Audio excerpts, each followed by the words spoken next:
Hello everyone, welcome back to my channel. My name is Shagun और आज मैं तुम लोगों का जो हमारा चैप्टर चल रहा है लाइफ प्रोसेसेस का, जो हमारा लेक्चर 2 है, पार्ट 2 लेके आई हूँ, जिसमें हम लोग क्या पढ़ेंगे, ह्यूमन बींग्स के अंदर जो न्यूट्रिशन होता है वो पढ़ेंगे। तो बेटा, मैंने तुम्हें सबसे पहले क्या बताया था? न्यूट्रिशन में बताया था, न्यूट्रिशन होता है अपनी बॉडी का मेंटेनेंस कराना। जैसे हम लोग घर का मेंटेनेंस कराते हैं, वैसे हम लोग बॉडी का मेंटेनेंस कराते हैं। तो फटाफट से 15 मिनट में अब हम उस मेंटेनेंस का जो पहला पार्ट होता है, जिसको अपन लोग क्या बोलते हैं, डाइजेशन बोलते हैं, वो 15 मिनट में हम लोग कवर करने वाले हैं। तो फटाक से देखो, डाइजेशन डाइजेशन का हिंदी में क्या मतलब होता है? खाने को पचाना, खाना पचता है उसको हम लोग डाइजेशन बोलते हैं। बेसिक हिंदी मतलब यही होता है, पचाना, जो हम लोग अपने बड़ों से सुनते आ रहे हैं। ठीक है। अब डाइजेशन की मतलब खाना पचने की शुरुआत होती कहाँ से है? शुरुआत इसकी होती है हमारे माउथ से। हमारे माउथ के अंदर ही डाइजेशन स्टार्ट हो जाता है। ठीक है। अब एक सबसे बेसिक बात सुनो, सबसे बेसिक बात क्या होती है, जैसे तुमने ह्यूमन बॉडी स्टमक, हमारा ह्यूमन का डाइजेस्टिव सिस्टम देखा होगा। मैं तुम लोगों को दिखाती हूँ। देखो, इधर तुम लोगों को दिखाती हूँ, जैसे ये हमारा डाइजेस्टिव सिस्टम है। तो ये जैसे हमारा डाइजेस्टिव सिस्टम है, तो इस डाइजेस्टिव सिस्टम में क्या है हमारा तुम लोगों को माउथ दिख रहा है, ये माउथ दिख रहा है। अब माउथ के नीचे जो पाइप नहीं दिख रहा तुम लोग को, यहाँ से पाइप से माउथ से लेके जो ये पूरा पाइप आ रहा है नीचे तक, और ये बिल्कुल नीचे जो हमारा एनस है वहां तक जा रहा है, इस पूरे पार्ट को बोलते हैं एलिमेंट्री कैनाल। क्या बोलता है बेटा इसको? Alimentary canal. ये जो लंबा सा पाइप आ रहा है, ऐसे हमारे माउथ से पाइप आया, ऐसे ऐसे आ गया, उसके बाद ये गोल गोल इंटेस्टाइन में घूम गया, घूम के फिर नीचे तक चला गया। तो ये जो हमारा पाइप होता है, इसको क्या बोलते हैं हम लोग? एलिमेंट्री कैनाल बोलते हैं। ठीक है। सबसे बेसिक बात इतनी समझ आया तुमको। अब हम क्या पढ़ेंगे अब हम देखते हैं हमारे माउथ में डाइजेशन में, बट बेटा मुंह में डाइजेशन की शुरुआत होती कैसी है? अब ये सुनो तुम लोग, देखो, सबसे पहले तुम्हारा माउथ है। माउथ के अंदर क्या होता है? सलाइवा। सलाइवा हिंदी में क्या बोलते हैं उसको? अलग अलग जगह अलग अलग चीज उसको बोली जाती है, जिसको हम लोग थूक बोलते हैं हिंदी में। ठीक है। ये सलाइवा क्या होता है ना, जो हमारे चीक्स हैं, साइड साइड में गाल होते हैं, जीभ के नीचे वाला, टंग के नीचे वाला जो पोर्शन होता है, यहाँ से ये वाला, ये जो सलाइवा होता है ये निकलता है। इस सलाइवा के अंदर क्या होता है बेटा? एक एंजाइम होता है जिसको बोलते हैं सलाइवरी अमाइलेज। सलाइवरी अमाइलेज क्या बोलता है? बोलता है कि खाने को पचाने की जिम्मेदारी मेरी है, मुंह के अंदर, माउथ के अंदर खाने को मैं पचाऊंगा। ठीक, समझ आया? तो क्या होगा, माउथ के अंदर एक एंजाइम होगा जिसका नाम होता है बेटा सलाइवरी अमाइलेज। सलाइवरी अमाइलेज क्या करता है? खाना, खाना मतलब कि स्टार्च। स्टार्च क्यों बोला हमने खाने को? क्योंकि प्लांट का जो फूड होता है, प्लांट जो खाना बनाता है, उसे क्या बोलते हैं हम लोग? स्टार्च बोलते हैं। और उसी प्लांट से खाने को लेके हम लोग, फल हो गया, सब्जी होगी, उसे खाते हैं। तो इसलिए हमने यहाँ पे स्टार्च बोला। तो एक एंजाइम है बेटा जी, माउथ में सलाइवा से एक एंजाइम निकलता है जिसका नाम सलाइवरी अमाइलेज होता है। सलाइवरी अमाइलेज बोलता है कि मैं क्या करूंगा, स्टार्च को तोड़ दूंगा, मुंह के अंदर, माउथ के अंदर स्टार्च को तोड़ दूंगा। तो वो स्टार्च को तोड़ देता है माल्टोज के अंदर, स्टार्च को माल्टोज में बदल देगा।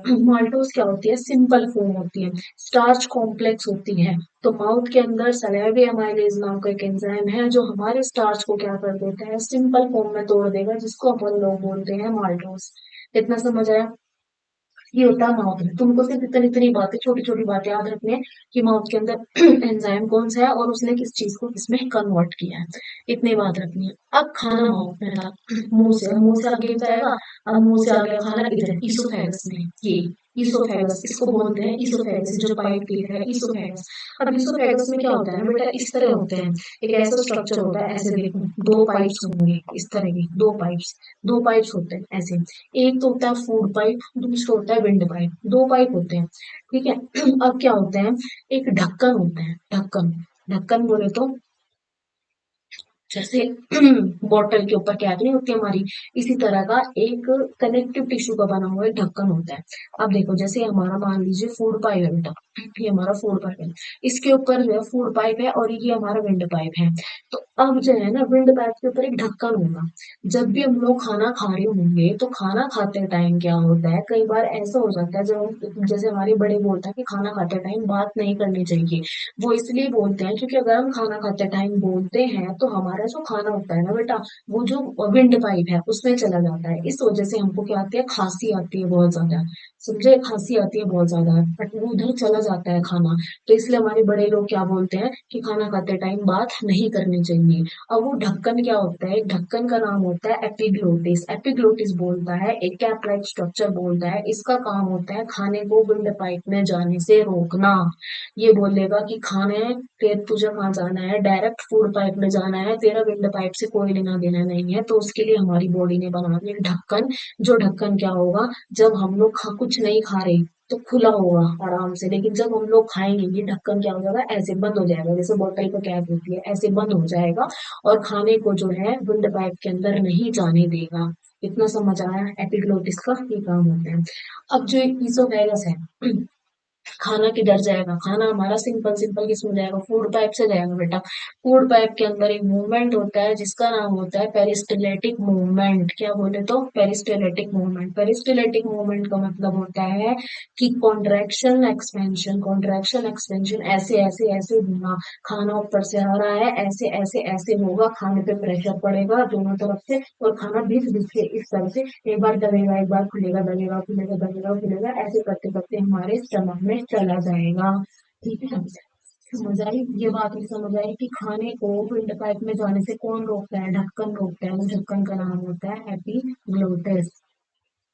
इतनी समझ आई। अब देखो, ये हमारा डाइजेस्टिव सिस्टम होता है, हमारे माउथ से लेके ये देखो सलाइवरी ग्लैंड दिख रही, सलाइवरी ग्लैंड, ये जो सलाइवरी ग्लैंड होती है ये कौन सा एंजाइम निकालेगी बेटा, सलाइवरी अमाइलेज निकालती है। ये ग्लैंड होती कहाँ कहाँ है, जीभ के नीचे होती है, दोनों चीख में होती है, ऐसी होती है, तो ये सलाइवरी अमाइलेज निकालेंगी। वो सलाइवरी अमाइलेज क्या करेगा, हमारे स्टार्च को माल्टोज में तोड़ देगा माउथ के अंदर। फिर आता है ईसोफेगस। ईसोफेगस के अंदर कौन सा मूवमेंट होता है, पेरिस्टलेटिक मूवमेंट, जिसमें क्या होगा, कॉन्ट्रैक्शन रिलैक्सेशन, कॉन्ट्रैक्शन रिलैक्सेशन। ये दो चीजें पढ़ ली, इतना समझ आ गया। अभी नेक्स्ट पढ़ते हैं, अभी हम सारे डाइजेस्टिव सिस्टम के बारे में पढ़ते हैं। ठीक है, अब खाना क्या कहा था, हमारा खाना अब स्टमक में पहुंच गया। स्टमक क्या होता है, एक बैग जैसा, एक थैले जैसा स्ट्रक्चर है, जे शेप का बैग जैसा स्ट्रक्चर होता है। अब स्टमक की जो दीवारें होती है ना बेटा, उनमें डाइजेस्टिव जूसेस होते हैं। कैसे होते हैं, कुछ जूस होंगे, वो जूस क्या करते हैं खाने के साथ मिल जाते हैं, ताकि उस खाने को क्या कर सके, डाइजेस्ट करा सके, उस खाने को और सिंपल फॉर्म में तोड़ सके। अब जो स्टमक होगी, स्टमक की जो दीवार होगी, जैसे हमारा स्टमक है, इसकी जो बाउंड्री होगी ना, ये जो बाउंड्री होगी स्टमक की, ये जो बाउंड्री होती है, ये बाउंड्री क्या करती है, इसके अंदर डाइजेस्टिव जूसेस होते हैं। वो डाइजेस्टिव जूसेस जैसे ही खाना पेट के अंदर पहुंचा, डाइजेस्टिव जूस निकलना शुरू हो जाएंगे और खाने के साथ मिक्स हो जाएंगे। ठीक है, समझ आइए। तो इस तरह की दीवार में होते हैं डाइजेस्टिव जूसेस, दूसरे होते हैं गैस्ट्रिक जूसेस, जो इस तरह के अंदर होते हैं, पेट के अंदर निकलते हैं। मतलब अगर मैं तुमको डायग्राम में दिखाऊं, तो इधर डायग्राम में जरा देखो तुम लोग, तो इस डायग्राम में तुमको स्टमक दिख रहा है, ये स्टमक की जो दीवार है, ये जो दीवार है, इससे तो निकलते हैं डाइजेस्टिव जूसेस, समझ आए। और ये जो अंदर का पोर्शन है, इससे क्या निकलते हैं, गैस्ट्रिक जूसेस, समझ आए। इतना, अब गैस्ट्रिक जूसेस जो है ना बेटा, हमारे तीन तरह के होते हैं, तीन गैस्ट्रिक जूसेस होते हैं, एक होता है HCl, दूसरा पेप्सिन, तीसरा म्यूकस। तीन जूस हो गए, HCl, पेप्सिन, म्यूकस। अब इनके काम समझो। HCl की फुल फॉर्म होती है हाइड्रोक्लोरिक एसिड। एसिड से ही पता चल रहा है कि ये क्या है, एक एसिड है। इसका क्या काम होता है, इसका काम होता है, सबसे पहले तो HCl का काम होता है कि ये क्या करेगा, एसिड है तो पेट में कैसी कंडीशन क्रिएट कर देगा, एसिडिक कंडीशन क्रिएट कर देगा, एसिडिक बना देगा, मतलब पेट के नेचर को एक तरीके से एसिडिक बना देगा, जिसकी वजह से जो एंजाइम है, पेप्सिन जो एंजाइम है, वो अपना काम बढ़िया तरीके से करेगा। समझ आया, एसिडिक कंडीशन बना देगा, एसिडिक मीडियम बना देगा पेट के अंदर, जिसकी वजह से जो ये दूसरा एंजाइम है ना हमारा गैस्ट्रिक दूध जूस, जो दूसरा है पेप्सिन, ये अपना काम बढ़िया तरह से करेगा। पेप्सिन बोलता है कि मुझे एक शर्त है, मैं काम तो करूंगा लेकिन HCl को मेरी एक बात माननी पड़ेगी, HCl को पेट के अंदर एसिडिक मीडियम बनाना पड़ेगा, जिसकी वजह से मैं अपना काम अच्छे से कर सकूं। ये तो होता है हमारा HCl का काम। इतना समझ आई। अब अगला एंजाइम आ गया हमारा, अब दूसरा क्या होता है हमारा, म्यूकस। म्यूकस, समझे। म्यूकस का क्या काम होता है, जो हमारे पेट की दीवार है उसे बचाना उस एसिड से, क्योंकि HCl एक एसिड है, एसिड खतरनाक होता है। ठीक है, खतरनाक होता है एसिड। तो पेप्सिन का, सॉरी, म्यूकस का क्या काम होता है, ये क्या करेगा, पेट की लेयर पे कवर कर लेगा, ऐसे चारों तरफ कवरिंग बना लेगा पेट, जैसे अगर ये स्टमक है ना, तो इस पे इस तरीके से कवरिंग बना लेगा, बाउंड्री पे जहां से डाइजेस्टिव जूसेस निकल रहे थे वहां पे एक बाउंड्री बना लेगा, और पेट को बोलेगा तो टेंशन ना ले, मैं तुझे एसिड से बचाऊंगा, तेरी प्रोटेक्शन करूंगा, क्योंकि एसिड हमारे स्टमक मतलब हेल्पफुल तो है पेप्सिन के लिए, पेप्सिन की मदद तो कर रहा है, लेकिन हमारे पेट के लिए तो खतरनाक है ना। समझे। तो कई बार ऐसा क्या हो जाता है, हमें एसिडिटी हो जाती है। बहुत ज्यादा एसिडिटी क्यों होती है, क्योंकि हमारी बॉडी के अंदर क्या हुई, उस एसिड की कंसंट्रेशन, उस एसिड की कंसंट्रेशन एक मात्रा जितनी होनी चाहिए ना, उससे ज्यादा हो गई है, एक ढंग से ज्यादा हो गई है, इसलिए हमें एसिडिटी हो जाती है। तो फिर क्या बोलते हैं कि पानी पियो, पानी पियो, पानी पियो, क्योंकि पानी पीने से क्या होगा, बॉडी के अंदर एल्कलाइन कंडीशन बनेगी, और एल्कलाइन कंडीशन मतलब कि थोड़ी बेसिक कंडीशन बनेगी, एसिड का जो स्तर है वो कम होता जाएगा, इसलिए हम लोगों को पानी पीने को बोलते हैं जब बहुत ज्यादा एसिड हो जाता है। कैसी चीजें लेते हैं हम, डाइजीन लेते हैं। डाइजीन क्यों लेते हैं, क्योंकि डाइजीन का नेचर बेसिक होता है, तो एसिड बेस के साथ रिएक्ट करके उसे कम कर देता है, इसलिए डाइजीन हो गया, और कैप्सूल्स वगैरह भी आते हैं डीएसआर टाइप के, तो ये सारी चीजें हम लेते हैं ताकि उस एसिड जो बढ़ गया है एसिड पेट के अंदर उसको कम कर सके। तो म्यूकस का क्या काम होता है बेटा, म्यूकस का काम होता है हमारे पेट की जो दीवार है उस दीवार को एचसीएल के अटैक से बचाना, नॉर्मल कंडीशन में, ताकि एचसीएल उस दीवार को, अपने उस स्टमक की दीवार को खराब ना कर सके, उससे बचाना काम होता है म्यूकस का। अब तीसरा आता है बेटा पेप्सिन। पेप्सिन का क्या काम होता है, पेप्सिन का सिंपल काम याद रखना, पी से पेप्सिन, पी से प्रोटीन। पेप्सिन क्या करेगा, जो भी खाने के अंदर प्रोटीन था उसे छोटे छोटे पेप्टाइड्स के अंदर तोड़ देगा, मतलब उसे छोटा छोटा तोड़ देगा, ठीक है, उसे उसका डाइजेशन कराएगा अच्छे से। तो पेप्सिन का क्या काम होता है, पेप्सिन एक कैसा, एक गैस्ट्रिक जूस है, जो क्या काम होता है, पेट के अंदर, पेट हमारे स्टमक के अंदर प्रेजेंट होता है, और इसका काम होता है सिंपल, पी से पेप्सिन प्रोटीन को पेप्टाइड में तोड़ देगा, पी पी पी। तो ये तीन चीज समझ आया। अब देखो नीचे समझ आया तुम्हें।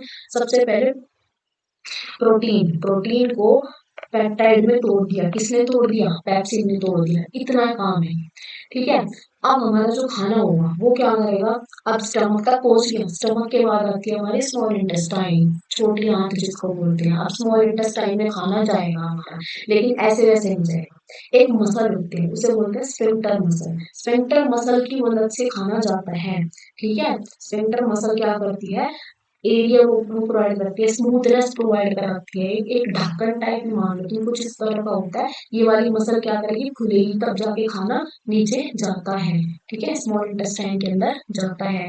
तो माउथ के अंदर सलाइवरी अमाइलेज था, उसके बाद स्टमक के अंदर क्या था, हमारा एचसीएल था, म्यूकस था, पेप्सिन था। अब तक हम लोगों ने चार एंजाइम पढ़ लिए हैं। अब हम जा रहे हैं बेटा स्मॉल इंटेस्टाइन पे। स्मॉल इंटेस्टाइन में देखो अब क्या होगा, स्मॉल इंटेस्टाइन क्या होते हैं, सबसे पहले एलिमेंट्री कैनाल। एलिमेंट्री कैनाल क्या थी हमारी, माउथ से लेके एनएस तक की जो पूरी लंबी ट्यूब थी वो एलिमेंट्री कैनाल होती है। तो उसका सबसे लंबा पार्ट कौन होता है, स्मॉल इंटेस्टाइन होता है। स्मॉल इंटेस्टाइन बहुत लंबा होता है, लेकिन वो ऐसी कोल्ड फॉर्म में होता है बॉडी के अंदर, इसलिए हमें लगता है कि छोटा सा ही है, लेकिन वो बहुत बड़ा होता है।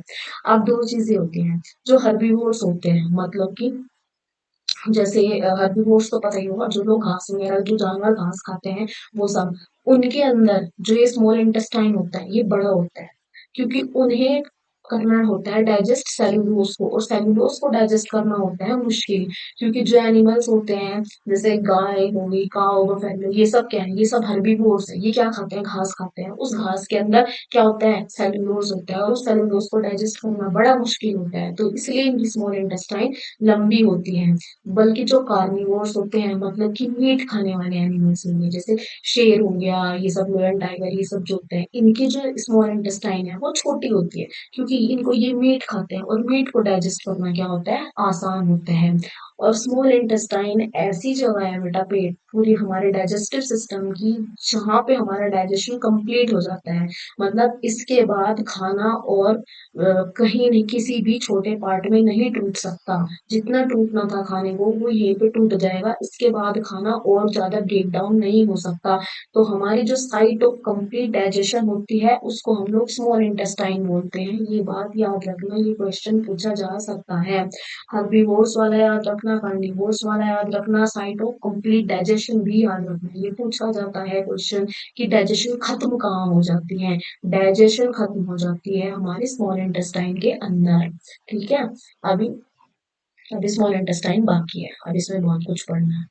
अभी देखो कुछ एनसीईआरटी की लाइंस है। सबसे पहले तो यही लिखा है इसमें कि जो स्मॉल इंटेस्टाइन है वो साइट होती है कंप्लीट डाइजेशन की। किस किस का कंप्लीट डाइजेशन हो जाता है? कार्बोहाइड्रेट, प्रोटीन्स और फैट्स का। तीन चीजें तो बॉडी में होती हैं, इन्हीं को हम लेते हैं। तुमने सुना होगा कि अपने मील में हमें प्रोटीन कितना लेना चाहिए, कार्ब्स कितने लेने चाहिए, फैट कितना लेना चाहिए, बहुत ये सब चीजें तो सुनी होंगी, फिटनेस की चीजें तो सुनते रहते हैं सभी लोग।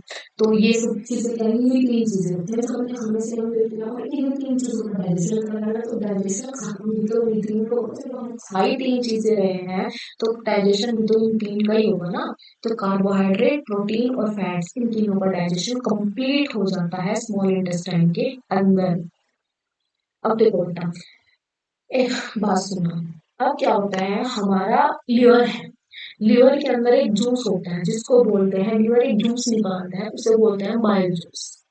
बाइल जूस का क्या काम होता है? फैट को तोड़ना। जो फैट होता है फैट को तोड़ना, फैट को डाइजेस्ट कराना बड़ा मुश्किल होता है। फैट को डाइजेस्ट कराना कोई मामूली बात नहीं होती, फैट्स को डाइजेस्ट कराना बड़ा मुश्किल होता है। कार्ब्स डाइजेस्ट हो जाएंगे, प्रोटीन भी हो जाएंगे, लेकिन फैट का डाइजेशन थोड़ा सा मुश्किल होता है। तो इसलिए क्या होता है, लीवर बोलता है कि मुश्किल काम मैं देख लूंगा। तो लीवर क्या बोलेगा? लीवर पता ही है आपको, हमारा ग्लैंड होता है बॉडी का।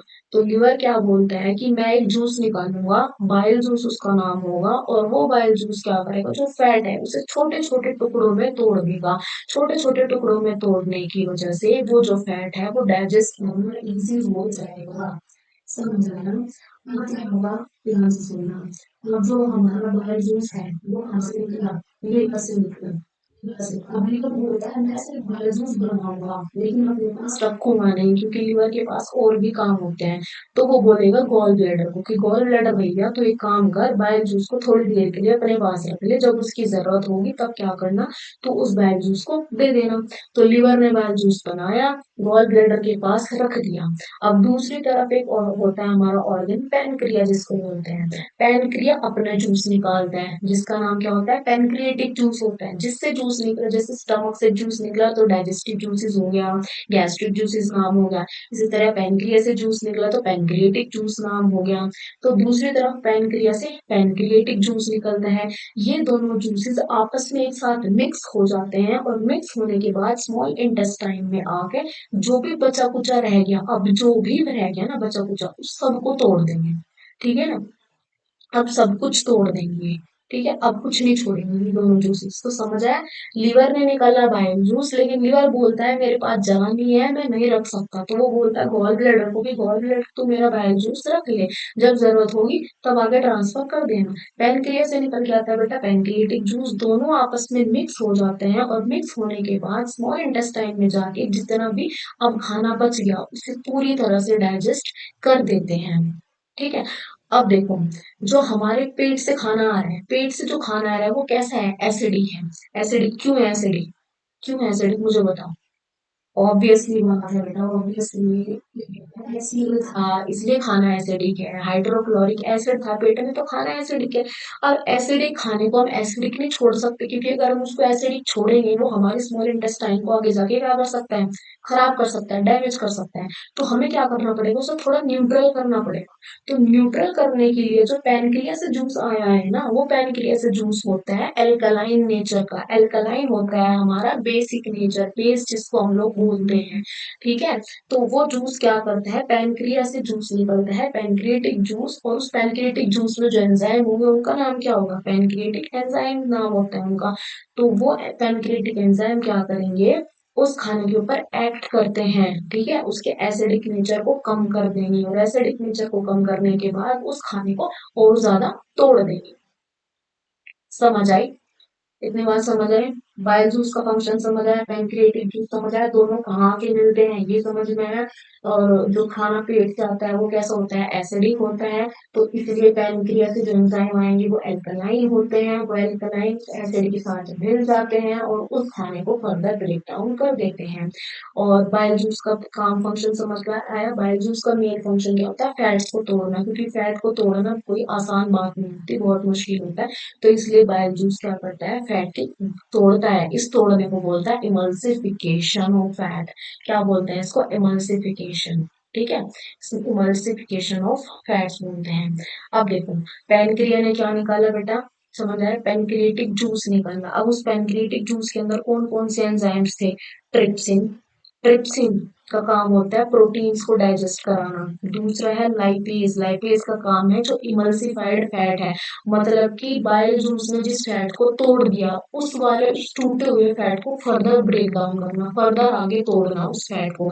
ये किसका काम होता है? लाइपेज का काम होता है। इतना समझ आया। अब जो बेटा हमारी स्मॉल इंटेस्टाइन की वॉल्स हैं, स्मॉल इंटेस्टाइन की जो हमारी दीवार होते हैं उसमें भी जूसेस होते हैं। जैसे पेट की दीवार से डाइजेस्टिव जूसेस निकलते, उसी तरह स्मॉल इंटेस्टाइन की जो वॉल्स होती हैं उनसे निकलते हैं इंटेस्टाइनल जूस। कौन सा? इंटेस्टाइनल जूस होते हैं। अब उस इंटेस्टाइनल जूस के अंदर जितने भी एंजाइम्स होंगे वो फाइनल फाइनल काम करेंगे। फाइनल के काम क्या करेंगे वो? अब फाइनल जो भी चीज बची है उस सबको तोड़ देंगे। जितनी भी चीज बची है उस सबको फर्दर फटाफट फटाफट से तोड़ देंगे। ठीक है, समझ आए इतनी बात? कैसे तोड़ेंगे? अब जो प्रोटीन्स होंगे, प्रोटीन जैसे ट्रिप्सिन एंजाइम है, ट्रिप्सिन एंजाइम का क्या काम होता है? प्रोटीन को अमीनो एसिड के अंदर तोड़ देना। अमीनो एसिड सबसे छोटी स्टेट है, इससे ज्यादा प्रोटीन को अब हम नहीं तोड़ सकते। मतलब इसका मतलब ये है कि अब प्रोटीन डाइजेस्ट हो चुका है। ठीक है, अगर अमीनो एसिड बन गया तो प्रोटीन डाइजेस्ट हो चुका है। फिर जो फैट था, फैट के लिए, फैट कौन सा फैट है? ये इमल्सिफाइड फैट है, मतलब कि जो बाइल जूस ने फैट तोड़ा है वो वाला फैट है बेटे। ठीक है, अब ये वाला जो फैट है ये फैट किसमें टूट जाएगा? फैटी एसिड और ग्लिसरॉल। कौन तोड़ता है इसको? लाइपेज तोड़ता है। और कार्बोहाइड्रेट, कार्बोहाइड्रेट सबसे पहले कहाँ टूटा था? सबसे पहले कार्बोहाइड्रेट हमारे माउथ में टूटा था, सलाइवरी अमाइलेज ने तोड़ा था। लेकिन पूरा नहीं टूट पाता। 30-40 कुछ इतने 30-40% ही कार्बोहाइड्रेट हमारा जो माउथ के अंदर डाइजेस्ट हो पाता है, बाकी जो 60-70% बच जाता है उस कार्बोहाइड्रेट को पैनक्रिएटिक अमाइलेज नाम का एंजाइम जो कहाँ से निकला? वर्ड से समझ लो, पैनक्रिएटिक मतलब पैनक्रिया से निकला। पैनक्रिया से जो ये निकला ये उस 70% फैट को, 70% कार्बोहाइड्रेट को ग्लूकोज में तोड़ सकता है। अब ग्लूकोज के बाद ये फर्दर टूट नहीं सकता। ये सबसे सिंपलेस्ट फॉर्म है। अब फर्दर इसकी डाइजेशन नहीं हो सकती। इतनी बात समझ आई? ये क्या था? ये हमारा डाइजेशन कंप्लीट हो गया। ये तो है खाने का पचना, पूरा खाना अब हमारा पच चुका। जब ये फॉर्म्स बन जाएंगे ना तो तुमको समझ जाना है कि खाने का डाइजेशन कंप्लीट हो चुका। ये जो एंजाइम्स निकले हैं ना बेटा ये पैनक्रिया से निकली हैं। ठीक है, समझ आई? जो हमारे माउथ से निकले थे, मुंह में जो एंजाइम था वो सलाइवरी अमाइलेज था। स्टमक में जो एंजाइम्स थे वो कौन कौन से थे? एक तो एचसीएल एसिड था, एक म्यूकस था, एक पेप्सिन था। उसके बाद जो हमारे लीवर से निकला था कौन सा जूस निकला था? बाइल जूस निकला था। उसके बाद हमारे जो पैनक्रियास से एंजाइम निकले थे वो कौन कौन से थे? ट्रिप्सिन, लाइपेज और पैनक्रिएटिक अमाइलेज थे। और लास्ट चीज रह गई। लास्ट चीज क्या थी? इंटेस्टाइन की दीवारों से, स्मॉल इंटेस्टाइन की जो दीवार थी, ऐसे ऐसे जो होती है ये वाली जो ऐसी वॉल्स होते हैं, स्मॉल इंटेस्टाइन की वॉल्स से जो जूस निकलता है उसे इंटेस्टाइनल जूस बोलते हैं। उस जूस के अंदर भी कुछ ना कुछ एंजाइम्स होते हैं। वो एंजाइम्स क्या करेंगे? बाद में पूरा ब्रेक डाउन कर देंगे। मतलब जो भी कुछ बच गया होगा ना थोड़ा बहुत उसे इस सिंपल फॉर्म में कन्वर्ट कर देंगे। इतना समझ आया? ये आ गया हमारा स्मॉल इंटेस्टाइन का। अब क्या होता है, एक हमारा टॉपिक है डाइजेशन तो पूरा हो गया। अब डाइजेशन के बाद जो उस खाने को डाइजेस्ट करके न्यूट्रिएंट मिले हैं उन्हें बॉडी में एब्जॉर्ब भी तो करना पड़ेगा ना, बॉडी उन्हें लेगी भी तो ना, तभी तो फायदा। इसलिए तो बोलता है प्रोटीन का, प्रोटीन खा तो लिया भैया, प्रोटीन का ब्रेक डाउन हो गया, लेकिन प्रोटीन बॉडी को लेगी भी तो, बॉडी को लेगी ना प्रोटीन को। तो लेने का मतलब क्या है? एब्जॉर्ब करना, जहां जहां प्रोटीन की जरूरत है वहां वहां उसे पहुंचा देना बॉडी के अंदर।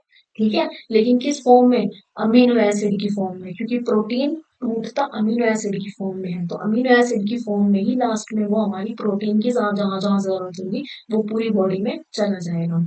अब क्या होता है फैट की, जैसे अगर हम बात करें, फैट को पहुंचाना इतना आसान नहीं होता। बड़े नखरे हैं फैट, बिल्कुल वेला है फैट, बड़े नखरे हैं, वजन बढ़ाता रहता है पर वेला है बिल्कुल। तो वो क्या बोलता है, अब वेला है तो बोलता है मेरे को विलई चाहिए। विलई, इंटेस्टाइन होता है विलई। विलई बोलते हैं कि टेंशन ना लो इस विलय को हम देख लेंगे। तो वो क्या करती है? विलय इस तरह का स्ट्रक्चर होते हैं, दिख रहा है तुम लोग को? इस तरह का स्ट्रक्चर, ऐसे ऐसे गोल गोल बिल्कुल ऐसे स्ट्रक्चर होते हैं। विलय का ऐसे स्ट्रक्चर होने का कारण इसलिए होता है बेटा कि ऐसे स्ट्रक्चर से सरफेस एरिया बढ़ जाता है। ठीक है, सरफेस एरिया बढ़ेगा जिसकी वजह से ये ज्यादा ब्रेन में ले पाएगी, मतलब फैट को एब्जॉर्ब कर पाएगी। इसलिए इसका स्ट्रक्चर इस तरह होता है। समझ आई बात? तो विलय का स्ट्रक्चर कैसा होता है? फिंगर लाइक, जैसे हमारी उंगलियां है ना, ये इस तरह का स्ट्रक्चर होता है। तो इस तरह का स्ट्रक्चर से सरफेस एरिया बढ़ जाता है, तो फैट यहाँ यहाँ यहाँ यहाँ यहाँ ऐसे ऐसे ऐसे ऐसे ऐसे हर जगह पे स्टोर हो जाएगा, एब्जॉर्ब हो जाएगा फैट।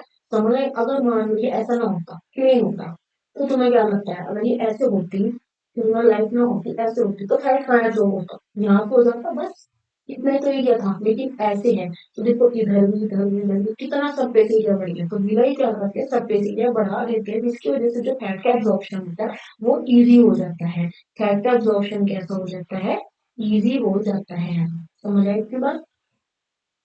अब नीचे देखो, जैसे ये लिखा है help in absorption of fat, और सरफेस एरिया को इंक्रीज कर देगी एब्जॉर्प्शन के लिए। अब देखो, जो विलाई होती है, विलाई के अंदर ब्लड वेसल्स भी होते हैं। ब्लड वेसल्स का मतलब पता है? ये देखो, तुम्हें दिख रही है रेड और ग्रीन कलर में, ये सब दिख रहे हैं तुम्हें रेड ग्रीन कलर की, ये होती है हमारी ब्लड वेसल्स। तो विलाई के अंदर ब्लड वेसल्स है, मतलब ब्लड का सप्लाई चलता रहता है विलाई के अंदर। तो अब जो भी वो होता है ना, ब्लड वेसल्स है, ब्लड का सप्लाई चलेगा। अब खाने से जो भी न्यूट्रिएंट्स आए हैं, वो न्यूट्रिएंट्स क्या करेंगे, इन ब्लड वेसल्स के अंदर जाएंगे और बॉडी के अंदर जाते रहेंगे, यूज होते रहेंगे। ठीक है? अब जो खाना डाइजेस्ट हुआ है, उस खाने से जितनी भी एनर्जी होगी, उस खाने से क्या मिला आखिर में, एनर्जी तो मिलती है। तो खाने को डाइजेस्ट करने के बाद जो भी एनर्जी हुई है, वो सारी की सारी एनर्जी अपन की बॉडी इस्तेमाल करती है अपनी बॉडी की रिपेयरिंग के लिए। जो टिश्यू खराब हो चुके हैं, नए टिश्यूज बनाने के लिए। जहाँ किसी चीज की कमी है बॉडी में, जैसे मान लो खाने से हमें कैल्शियम मिला, कैल्शियम की कमी बोन्स में है, तो बोन्स का कैल्शियम को पहुंचाने के लिए, पुराने टिश्यूज जो खराब हो चुके हैं उन्हें ठीक करने के लिए जितनी भी रिपेयरिंग चाहिए, मैंने बोला ना कि बेटा काम क्या होता है, न्यूट्रिशन का मतलब होता है बॉडी की मेंटेनेंस कराने के लिए सब कुछ खाना। वो जो खाना होता है बॉडी की मेंटेनेंस के लिए, तो वही न्यूट्रिशन होता है। तो जितना भी चीजें अब बच गई लास्ट में, वो सारी की सारी हमारी जो बॉडी है इस्तेमाल कर लेगी। उससे जो एनर्जी मिली, उस एनर्जी का इस्तेमाल करेगी नए नए टिश्यू बनाने के लिए, पुराने टिश्यू की रिपेयरिंग करने के लिए। ठीक है? इन सब चीजों के लिए इस्तेमाल करेगी। अब तुम बोलोगी कि मैम लास्ट का तो बच ही गया, जो लार्ज इंटेस्टाइन था उसने क्या काम किया? उसने तो कुछ काम नहीं किया। लार्ज इंटेस्टाइन का बेटा जब खाना सब कुछ डाइजेस्ट हो चुका है, ठीक है, डाइजेशन कंप्लीट काम हो, याद रखना क्वेश्चन में अगर पूछो साइट ऑफ कंप्लीट डाइजेशन है, तब तुम लोग स्मॉल इंटेस्टाइन कहोगे। अब आते हैं हम लार्ज इंटेस्टाइन पे। अब जो खाना पूरा डाइजेस्ट हो चुका, अब उस खाने के अंदर अगर थोड़ा बहुत कुछ भी पानी या थोड़े बहुत मिनरल्स वगैरह कुछ भी प्रेजेंट है, तो हमारा जो लार्ज इंटेस्टाइन है वो उस सबको एब्जॉर्ब कर लेगा उस खाने में से, उस वेस्ट में से। अब तो वेस्ट हो गया खाना, खाना जो था वो तो डाइजेस्ट हो चुका, अब तो वेस्ट हो गया। उस वेस्ट से भी जो कुछ भी उसके अगर एक्स्ट्रा पानी प्रेजेंट है, उसके अंदर न्यूट्रिएंट प्रेजेंट है, मिनरल्स प्रेजेंट है, कुछ भी उसके अंदर प्रेजेंट है, तो क्या होगा, हमारी जो लार्ज इंटेस्टाइन है वो उस सबको क्या कर लेगी, एब्जॉर्ब कर लेगी। एब्जॉर्ब करने के बाद अब वो कंप्लीट क्या बन गया, वेस्ट हो गया। अब उस वेस्ट को हमारी क्या करेगी, स्मॉल इंटेस्टाइन क्या करेगी, उसको रेक्टम में भेज देगी। रेक्टम, रेक्टम स्टोरेज होता है जहाँ पे जो हमारा वेस्ट होता है, मतलब फीकल मैटर जो होता है हमारा स्टोर हुआ, तो रेक्टम में भेज देगी। और रेक्टम के बाद जैसे ही सिग्नल आया ब्रेन का, ब्रेन के सिग्नल आते ही वो सारा का सारा वेस्ट क्या हो जाएगा, एनएस के थ्रू बाहर निकल जाएगा। लेकिन उसमें भी एक स्फिंक्टर होता है जिसका नाम एनल स्फिंक्टर हुआ है। एनल स्फिंक्टर मतलब एक मसल जैसा होता है, जो खुलेगा, जब वो खुलेगा तब जाके क्या होगा, वेस्ट बाहर निकलेगा। जैसे स्टमक, स्टमक से जब खाना नीचे स्मॉल इंटेस्टाइन में आता तो वहां पे एक स्फिंक्टर था, तो जब वो स्फिंक्टर मसल खुलेगी, वो स्फिंक्टर मसल खुलेगी तब खाना नीचे आएगा। ठीक है? तो इसी तरह से अगर ये स्फिंक्टर मसल एनल स्फिंक्टर ना होती, तो जो कुछ भी बेटा डाइजेस्ट हो रहा है वो निकलता ही रहता, निकलता रहता, ब्रेन से कभी सिग्नल ही नहीं आता कि हम लोगों को वॉशरूम जाना है नहीं जाना है। तो इसलिए इसकी जरूरत होती है, क्योंकि ये जो एनल स्फिंक्टर होता है, ये हमें बताता है, इंडिकेट करता है कि भैया, ब्रेन से सिग्नल आता है कि भैया चलो वॉशरूम जाओ, वॉशरूम जाने का तुम्हारा टाइम हो गया है। इतनी बात समझ आई? तो ये बेटा हमारा पूरा का पूरा कंप्लीट डाइजेशन था, मतलब न्यूट्रिशन इन ह्यूमन बींग्स था। आई होप तुम लोगों को अच्छे से समझ आया होगा। मैं अपनी तरफ से पूरी कोशिश करी है। कुछ भी डाउट हो कमेंट सेक्शन में लिख देना। चैनल को लाइक करो, सब्सक्राइब करो, शेयर करो। कुछ भी डाउट हो, छोटा मोटा या बड़ा कैसा भी डाउट हो, लिख देना। फिलहाल के लिए बाय बाय।